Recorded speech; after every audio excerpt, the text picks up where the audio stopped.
And with that, I'm going to take a deep breath and let's bring in our panel. Steve Hayes, editor-in-chief for the Weekly Standard, Karen Tumulty, opinion writer for the Washington Post, and Charles Hurt, opinion editor for the Washington Times. So, Steve, does it happen?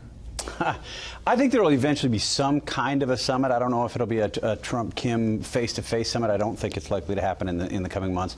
I think it was smart for the president to take a step back here. He seemed, at least in his public comments, very eager for not only the summit, but for a deal, saying things about Kim Jong-un that I don't think were true, giving him too much respect, saying he was very open and very honorable. At one point, the president tweeted that Kim Jong-un had agreed to denuclearization, which he hadn't. So I think it's smart that the president took a step back here. I think he had Mike Pompeo and John Bolton in his ear on either side of him, reminding him of the history of the North Korean behavior on this. And the history really matters. I mean, it's not as if Kim Jong-un is actually going to give up his nuclear weapons program. It's been a key component of the regime for 3 decades. It will remain a key component of the regime.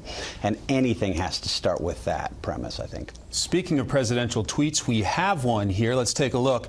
The president tweeting, "Very good news to receive the warm and productive statement from North Korea. We will soon see where it leads, hopefully to long and enduring prosperity and peace. Only time and talent will tell." And Sarah Sanders, the press secretary, also provided this update.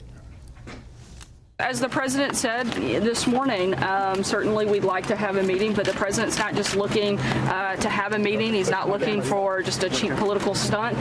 He wants to get something that's a long-lasting and actual real solutions. So, Karen, your thoughts at this stage? Well, of course, we should all be rooting for a long-lasting and real solution. But it's not only time and talent. I would hope that the administration, one of the things that they have learned is that the other 2 things that you need going into this kind of meeting are preparation and message discipline. And both of those things really seem to be lacking, starting from the moment that President Trump announced that this summit was happening without consulting his foreign policy advisors or, his own administration. Charlie, your thoughts at this stage? Well, I think it's interesting, to listen to some of the Democrats complain about, nitpick some of the strategy here. And I think it's a politically tone deaf because, as you say, Karen, everybody should be rooting for some success here. And the notion that you have some Democrats obviously just making a partisan claim, criticizing the president for even having the meetings and giving him Kim Jong-un some new stature that he shouldn't have had. Well, my goodness, we just went through 8 years of not only whatever they called it, the strategic indifference in Korea, but also the negotiations with Iran. The problem wasn't that they were negotiating with Iran, it's that they fell for a terrible deal.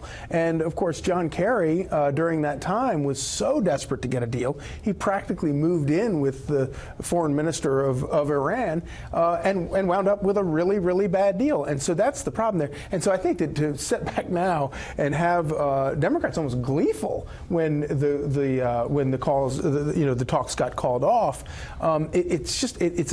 they're tone deaf again, politically speaking.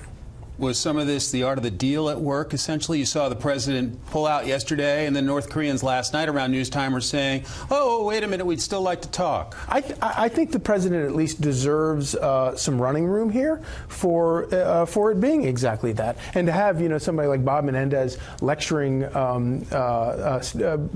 Pompeo yesterday about, the art of the deal is not the same as art of diplomacy. Well, my goodness, I mean, the experts have been in charge for a long time. And what do we have? We have a nuclear North Korea and nearly a nuclear Iran. So obviously, maybe switching it up and trying something different might not be a bad idea. Karen, do you think we'll be back and forth on whether this is going to happen in the coming weeks? Yes, I do. I mean, however, one thing we have also learned, I think, from this is that, when President Trump was running for office, he said, I like to be unpredictable.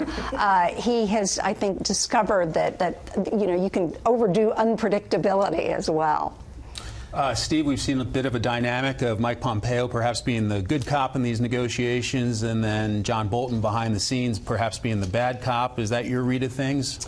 Well, if you've got Mike Pompeo being the good cop on North Korea, that's a pretty hawkish place to be. I would imagine that Mike Pompeo is giving the president advice that suggests he takes seriously this long history that we talked about earlier and not fall for any public gestures that Kim Jong-un might engage in. Look, Pompeo knows arguably probably more about this than anybody else. He's been there. He's met with him. I think he probably has a good sense of what the actual ask was, what the real conversations were, better than anybody else. But he's also, I think, quite aware of this history, and the history is what I think has to be our guide as we go into these discussions. So how do you see the next few weeks? I mean, I think Karen's right. I expect it'll be unpredictable. I expect there will be more ad hoc decision making. It can be a strategic advantage to be unpredictable with your enemies, but if you're working with your allies, it's not a good thing to have our South Korean allies be totally shocked and sort of spun up into bewilderment by an announcement like this. It's important to keep them on board, to talk to the Japanese, to talk to others that need to be supporting what we're doing in these talks. In the end, does the dear leader walk away from the table? Well, the thing is that one thing we have to understand is what these nuclear weapons mean to Kim Jong-un, and they are literally tied to his actual physical survival. Right. So I think that, again, we have to understand this is not, the president keeps saying, well, we could bring you economic prosperity and we could guarantee your safety.